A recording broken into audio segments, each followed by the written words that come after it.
Jaana Pelkonen, 20 kilometrin vapaan urakka takana täällä Finlandiassa. Minkälainen hiihto tänään oli? Oli hyvä keli ja oli kiva hiihtää mun eka Finlandia, mutta mä nyt ajattelin, että ensi vuonna kun tulee hiihtää, niin vois vähän treenata, että se on aika silleen kylmiltään kun hiihtää 20 kilsaa, niin se on niinku, se on kivempaa, jos vähän kävisi silleen kokeilemassa, mutta tää oli kiva. Kuinka monta hiihtokertaa näille lumille on? Pari kolme ja sitten on tässä sellaisia hiihottomia talvia takana. Nyt, mutta tässä on hyvä tsemppi, koska nyt ruvetaan hiihtokaveri lupasi hiihtää ensi käydä 50. Et mä harkitsen ehkä, katsotaan ehkä, voisiko se 20 uudestaan.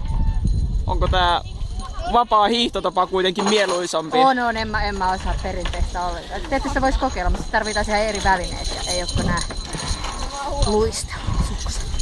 Minkälaisia vinkkejä näin oman kokemuksen pohjalta antaisit tuollaisille vastaaville, joilla on hiihto jäänyt vähän vähemmälle ja haluaa tapahtumaan mukaan? No eihän se siis niinku mä oon sitä mieltä, että kyllä nyt joka ikisen pitää se 20 pystyä hiihtää. Ei se tarvi hiihtää verenmaku kurkussa. Tää olisi loistava hiihto lähteä sellaisella kivalla porukalla ja nauttia näistä upeista maisemista ja ei sitä tarvitse lähteä kilpailemaan. Siinä on tietty se, että aina kun saa tällaisen vuoronumeron rintaan, niin sitten jotenkin automaattisesti tulee vähän sellainen kilpailu, mutta sit saa vähän potkua.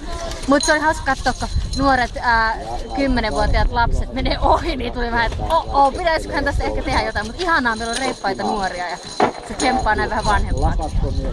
Olisiko tänään mennyt myös toi 50? No en. Tai nythän tästä on pauttia päällä. Näytät niin hyvää voimasella. Kiitti. Teeskentelen vaan.